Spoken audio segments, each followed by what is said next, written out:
Good morning. Once again, we are here with Hangout Habits at the Swing Shift.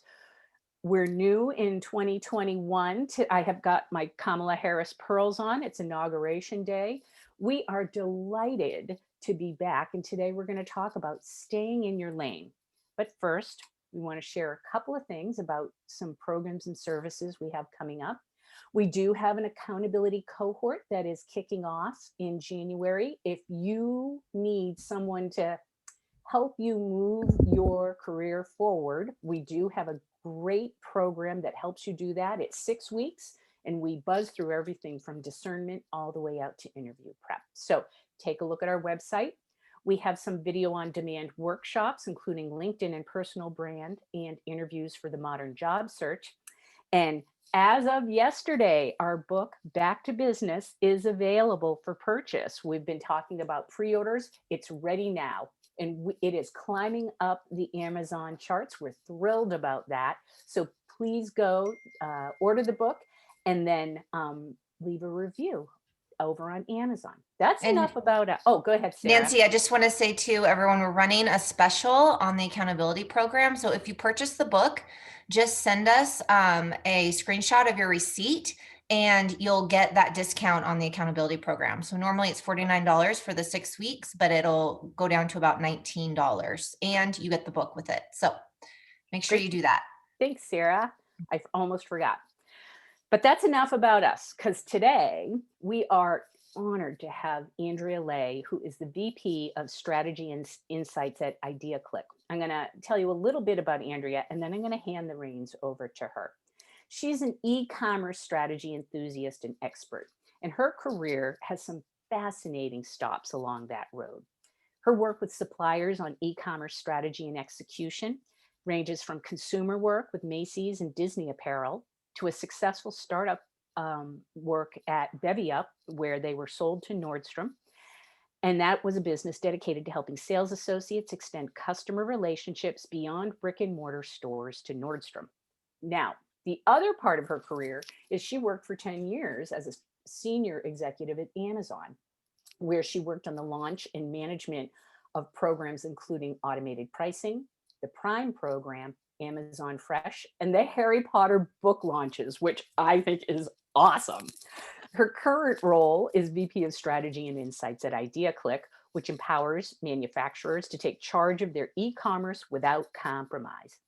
Andrea also took a career pause to care for her young family. So today, she's going to talk us through why it's important to resist comparing yourself and your career to other people. So, Andrea, thank you so much for joining us. I'm going to stop sharing and hand things over to you. Thanks for having me, Nancy. I'm so excited to be here with you guys today. And, I think this is new for me because I give lots of talks on e-commerce and success. But this one is a lot more personal. This is kind of soul bearing. and I'm certainly not a psychologist or therapist or anything, in that field. Just lived this. So I'm excited to talk about it today. So I think, when I think about what some of my biggest challenges have been throughout my career, one of them has really been kind of resisting that urge to make comparisons. And we'll talk a little bit about that today. So I'm going to probably skip over the about me because Nancy did such a great job introducing me, but I will show you guys some pictures of my family. We'll talk a little bit about jealousy and comparing yourself to others, maybe some ways to make it work to your advantage, and then hopefully maybe have a little bit of conversation about that. So first, a little bit about me. This is my family. Nancy probably recognizes most of these people. I have 3 kids, 10-year-old twins and a 12-year-old. I have 2 dogs. And obviously I have a husband. He's down in the picture here as well. We actually own and run our company together, which is an interesting journey. We've been running it now and also ran and sold Bevy Up together. But I think, in looking back through my career history, it's been lots of kind of stops and starts. And I think that's really something that defines kind of the modern career path, is that ability to pause and that ability to like take a break when you need to, focus on something else, and have some diversity in our lives. I think that's one way, at least, that I think my careers looked a lot different than like my parents or my grandparents, for example. So I did take 3 years off in between Amazon and IdeoClick, mostly to be with my kids, but also just to take a break. Mhm. I found that taking care of my kids full time was not a break. Actually, it was a lot harder than my job at Amazon, but it was a lot of fun, and we got to really take some great trips and do some fun things together, including an epic road trip for 5 weeks where we drove around the United States and visited a lot of national parks, which was pretty fun. Awesome. Yeah, it was a great time. So first, before we kind of get into it, I want to tell a personal story. And it was right after I had left Amazon, and I was home with the kids, and I was not working at a full-time job. And Nancy and I, our children, went to school together, and I was on the McGillvera playground, which is our school playground, and talking to this other mom who always just really seemed to have it totally together. She had had a really big career in like public relations and advertising, and they had moved to Seattle from the San Francisco Bay Area, and they had what seemed to me to be like a very glamorous life. Their children were really well behaved and did well in school and well liked, and she just seemed so confident in her decision to stop her career. And I felt kind of jealous of her because I didn't feel that same sense of confidence in my decision. I knew I was done with um, my path at Amazon, and I'd been there a long time, and it was time to leave and do something else. I wasn't sure what that was yet, and I was feeling really insecure about my own decisions and kind of my own worth. And so I kind of had this strange relationship with her where we'd talk on the playground, but I always felt kind of uncomfortable. And it wasn't for several months that we were at a dinner together or something where I turned to her and I said, do you think about like your career? Do you think about going back to work? And she said to me, I look at the job postings every single morning and question my decision. And that really resonated with me because for months I had thought that this person like really felt secure about their decisions. And I found out that in fact she didn't. And I think the big learning for me was that if I had asked that question earlier, I would have learned a lot about her path, and we could have spent all those months kind of discussing our decisions and career pathing and choices and things like that. But instead, because I considered her, I was comparing myself to her, it kind of put up a little bit of a wall. And that's something I want to talk about today. I think in comparing ourselves with others, we put up a little bit of a wall, and it holds us back from really exploring how that person got to where they are, and learning from them and finding some things that we can use in our lives. I think, Andrea, I think you are so on the nose on this because we hear this from the women that we work with all the time. Yeah, and it's interesting. Like I did some Google searches before this because I'm not a psychologist, so I figured someone's written some research about this, and I thought, it's a normal thing to compare. It's certainly normal to compare ourselves to others. It's how we define ourselves in relation to the world. It helps us reduce uncertainty and ambiguity in the world. I read all this stuff that kind of talked about that, but I think where it becomes unhealthy is when you get into this vicious cycle. And really, um, I think there was something interesting I read about how men, I think I have it on one of the slides, men don't compare, they consider those differences opportunities. And I know that's a really gendered statement, and it's not true all the time, but I think on the whole, men tend to approach differences and comparing in terms of like opportunities and admiration, and it opens you up to more curiosity and questioning and learning versus kind of when you turn it the other way, which is more like jealousy and envy. Mhm. And I think when we compare ourselves with others, and we feel jealousy as opposed to admiration, then we feel shame for feeling the jealousy. We're like, well, that's it. That's Right. it. Why am I feeling jealous? That's a terrible thing. Then we have negative self-talk where we say things like, oh, well, if you had worked harder, you had done this, or you had focused. And then you lose your confidence and you feel totally overwhelmed. And then you don't even start anything. And I think that's kind of the death spiral, is like, not starting anything, not taking any action, because obviously you're never going to accomplish a goal if you don't even start. And we talk ourselves out of starting things all the time. So this is kind of this has been my personal cycle on a number of occasions. I don't know if anyone else can relate to this. It's relatable. Yes. Yes. Where you compare, you feel jealous, shameful, negative self-talk, and then you don't even move things forward. And I actually thought it would be interesting just to really understand that term and like what it means. And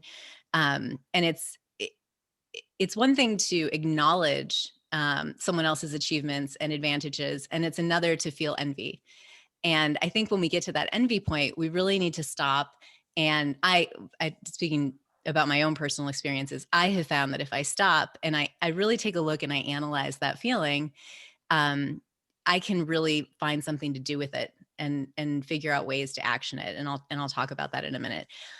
But I think you can't get to that point. You can't just like shut off jealousy. It doesn't happen. No. Like maybe you're jealous because you feel like you're comparing yourself to someone who has more money or more professional accomplishments or more family life success or whatever it is. But you can't get to that point of flipping that jealousy to admiration and curiosity unless you feel really connected and comfortable with your own values and strengths.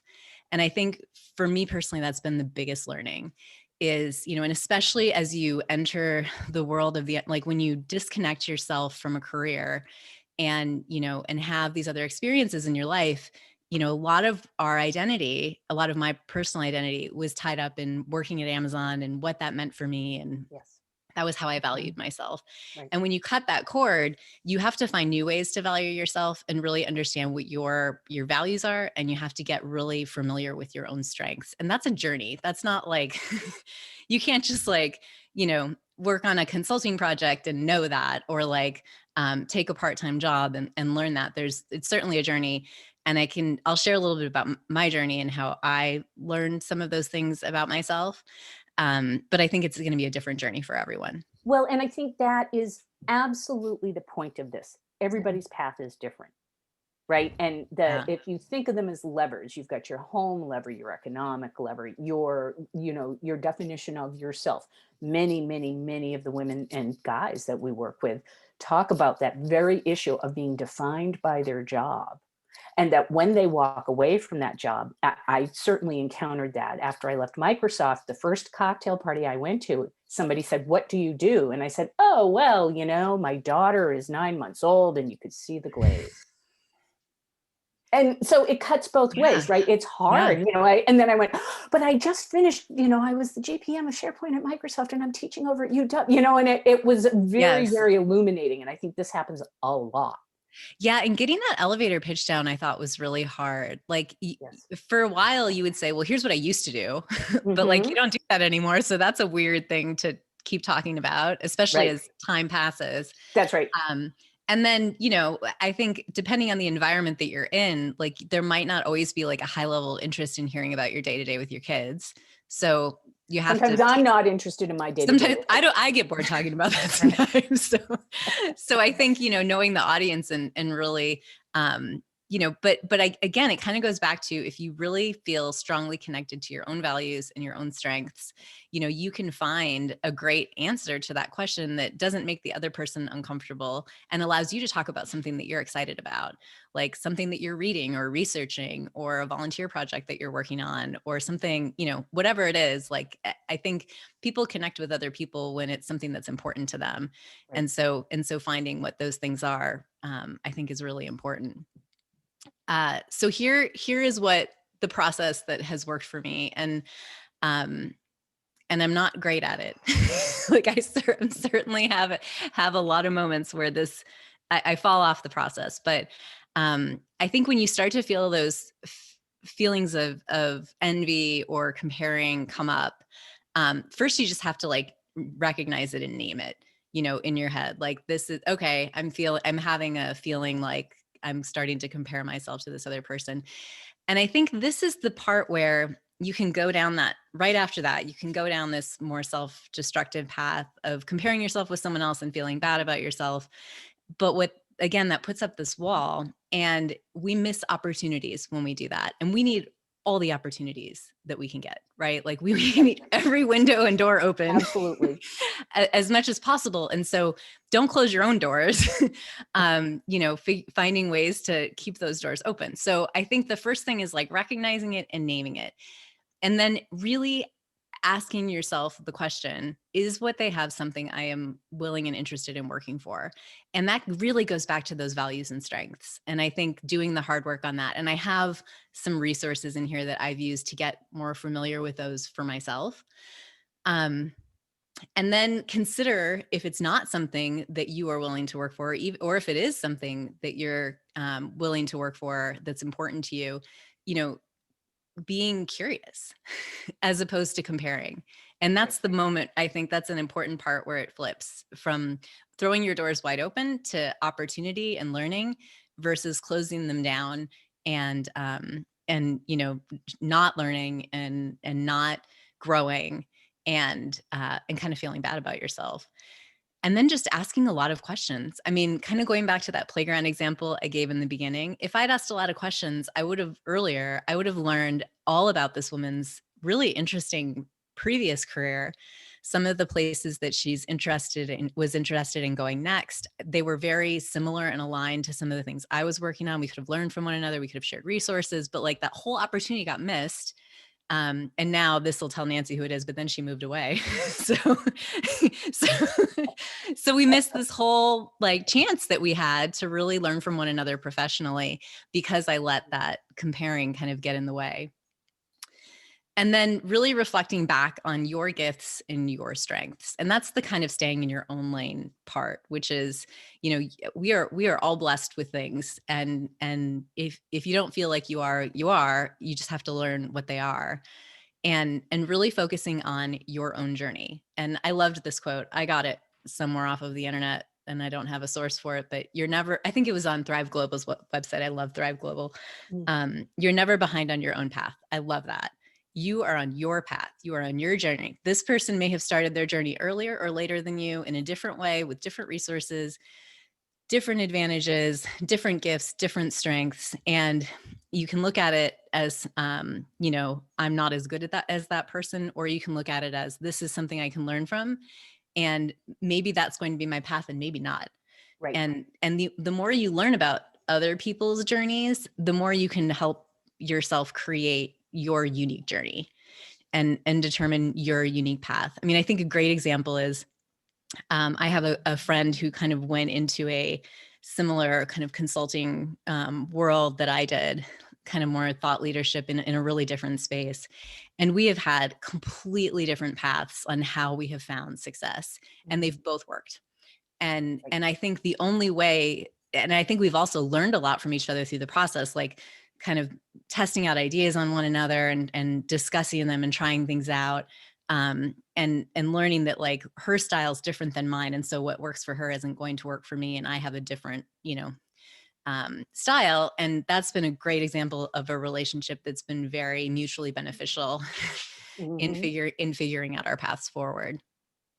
Well, I think, it's funny because I know you're going to talk about the don'ts, but I want to jump in here. I think historically, a lot of women, particularly women, guys, less maybe, I don't know. I'm not a guy. I don't know. Get into that competitive element where, I see what you're doing, I'm jealous. And then for whatever reason, I either feel less than, and I try to diminish what this other person is doing. And that's so destructive all the way around. It really is. And I think, this is the part where probably like a psychology professional or something would say, and then let it go. But I would go the other way and say, no, make a plan. Like if you're seeing something that someone else has and it's some kind of success or perceived success, and it is something you're willing to work for, make a plan to get it. Like make a plan for yourself to get there.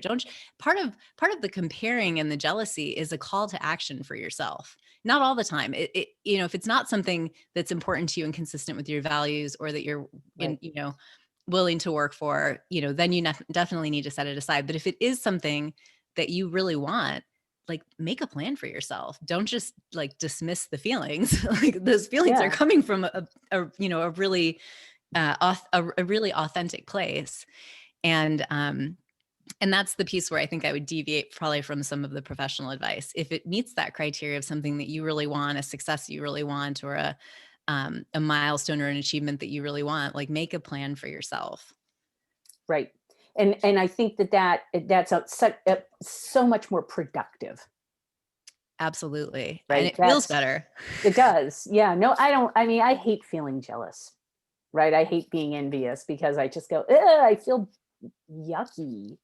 I I'm sure mean, there's Yeah. a yeah. technical term that's Even better. another way of looking at all of this, especially for those women that are on a break right now, and that's their plan for, the next Mhm. year or so. Like this is also networking, right? Like this is putting yourself Yes. out there and being open and making those connections. Like networking, the word networking has a lot of connotations around it, right? But good, bad, whatever. Like this is what you said, Andrea. Like these are the people that will help you down the road. These are the connections that you make, and being curious about what they're doing is information for you to keep and learn from and kind of store up, right? For when you're ready to get help. Because then you'll know Absolutely. who are those Right. people out there that can help you. I've invested time in them and this relationship, Right. and we've become even friends or just, Yep. friendly, whatever that is, right? This is a natural element that's going to help get you where you want to be next, whenever that time may be. Right. I agree with that. And I think that there's a tendency, and at least for me when I was on a break, that I was a little bit worried about being judged. And I think you have to set that aside because just think about like in your interactions with people on a day-to-day basis. If someone is telling you I'm taking a career break, or I'm not working at a full-time job and I'm with my taking care of my kids, or you're not judging them in your head. You're like, No. we all have seasons in our life and in our Right. careers. And in your head, you just kind of say, oh, well, they're in this season right now. Like you're not judging them. So certainly people are not making a bunch of judgments on you unless, I don't know, maybe they're not great people. But like, I think most people are not in their head, like you're judging yourself. Yeah. Most of the time, And Madeleine yeah. Albright talks about that, the former Secretary of State talks about their seasons for different parts of your life. She did what you did, right? She went to grad school, got the big gig, and then went home. She had twins. And, she said, my hands were full, and then got back into work. But when asked about it, that's what she says. Look, there are seasons in your life, and and she talks about this, I think, in a couple of her books. But I really think it's a good reminder, you know, Yeah. And it is like preparing what you want to say, like that example you gave, Andrea, about that woman on the playground. Like you own it, own your choices. You yeah, made them. So Mhm. you own them and sit right. with them. And, like it makes a big difference how you exude that confidence, right? Even if that, which it turns out she didn't feel that way, right? Right. She understood how important that was, right? To be Yes, able to talk about that, decision that she made definitively, and why, and move forward, right? And what an impact absolutely. that made on you and how you saw that. And so that's a big takeaway, I think, too, from I this. I agree with that. And I think that kind of starts to tie into some of the don'ts, with the first one being don't be disingenuous. Don't act like um don't be authentic. I think that's always good advice. And Yeah. I have always found in my career over and over again, and maybe this is the Wisconsin in me, but like the more you're willing to talk about what you care about, what you're passionate about, and what you're interested in, the more opportunities will come your way. And without being super strategic about it, right? Like, and I think that's the difference between networking and politics. Networking is talking about things you're interested in, and listening to and appreciating things other people are interested in. That's networking. And Right. politics is being like a lot more strategic about um, and I mean, some degree of politics, I think, are useful in your networking, but it's being much more strategic and really trying to orchestrate Mhm. those kind of conversations a lot more, and orchestrate the content of them and who they are with. Right. And it's a spectrum, right? Right. And it's different points of the spectrum are appropriate in different situations, but I think that authenticity is really important, and talking about what you're interested in and what you're passionate about. And I think the other things I would say are like, don't let it paralyze you. Don't let it stop you from moving forward. With your journey and the path that you're on. It'd be really easy to say, like, I'm working on a book, and it'd be really easy to say, oh my God, like Nancy and Sarah just finished one. I'm never going to get there, and like not start or not finish. Right. Like, it would We'd be be, happy to share our experiences. I'm sure that's a journey too. Yeah. But that's just like kind of a dumb example, but not that your book is dumb, but I think, it's easy to look at successes and achievements of those around us and feel overwhelmed by them and feel like it's hard to get started. But the only way you'll, not have that feeling is if you actually start. And then the last don't I would say is like, don't make excuses for yourself. So kind of going back to if it's something you really want, and it's something you're willing to work for, and it's something that when you see it going on with other people, you feel envious of it, maintain that curiosity, ask questions, but also don't make excuses for why you're not doing it. Like, do it. Yeah. Right. I think one thing that happens with our community is they don't know where to start sometimes.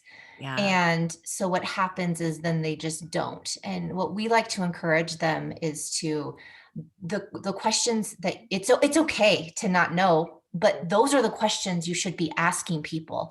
Hey, I'm looking at getting back into the workforce. I don't really know a good starting point. Do you have any, do you have any ideas? Any maybe organizations I should join, associations, any groups, things like that, whatever is paralyzing you inside, start vocalizing that, start verbalizing it, ask those questions, and that can start forming a path for you as well. Absolutely. You got to have that curiosity. You don't need to have the whole thing mapped out, but just a couple of places to start and be comfortable failing. I think that's, you're not going to always be successful in your first try, but the failures are what you learn from. Like I wouldn't, I went through this experience of,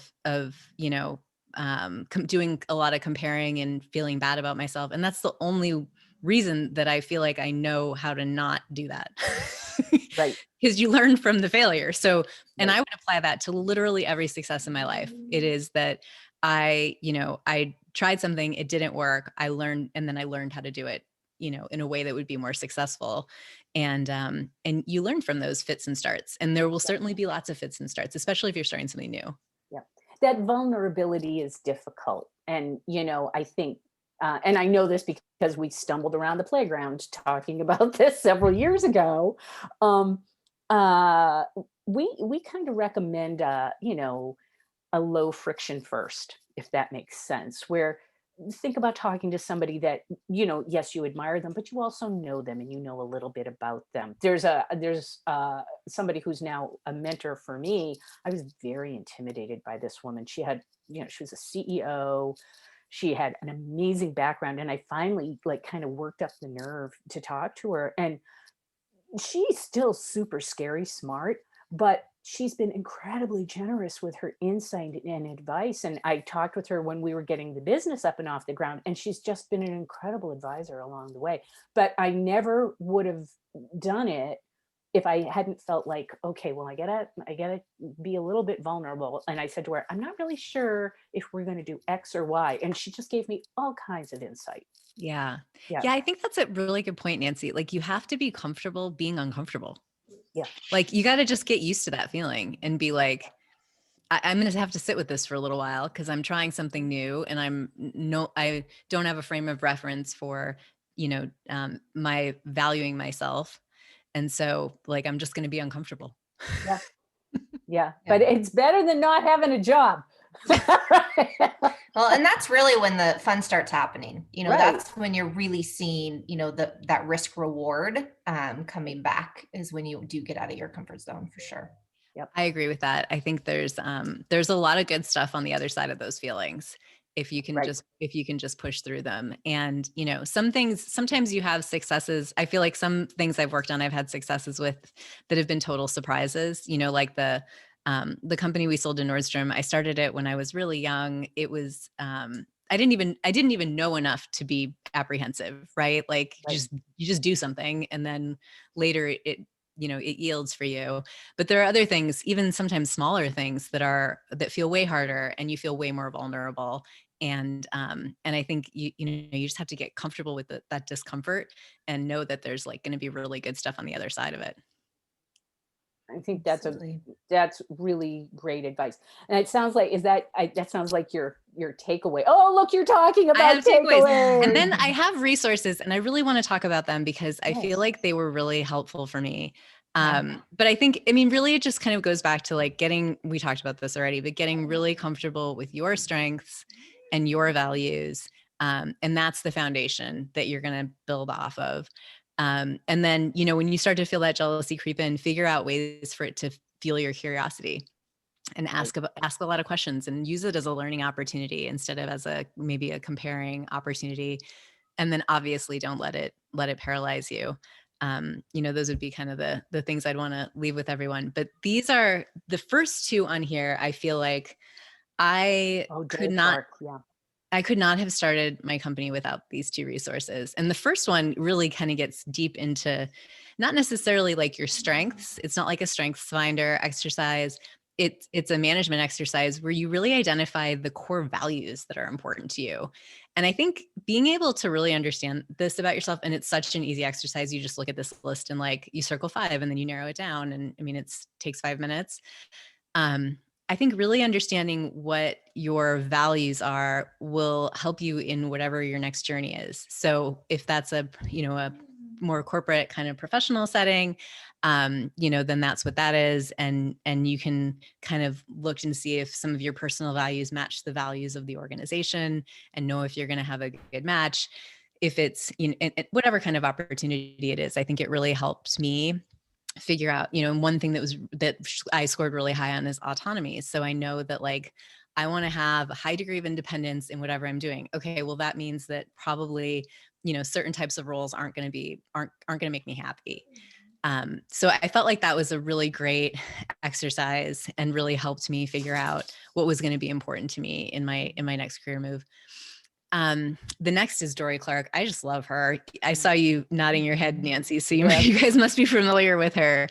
But this book is amazing. And it's not just because like the written content is so good, although it is, but she has some tools in it. She has a whole exercise that you can go through. You like print it out or whatever you want to do with it.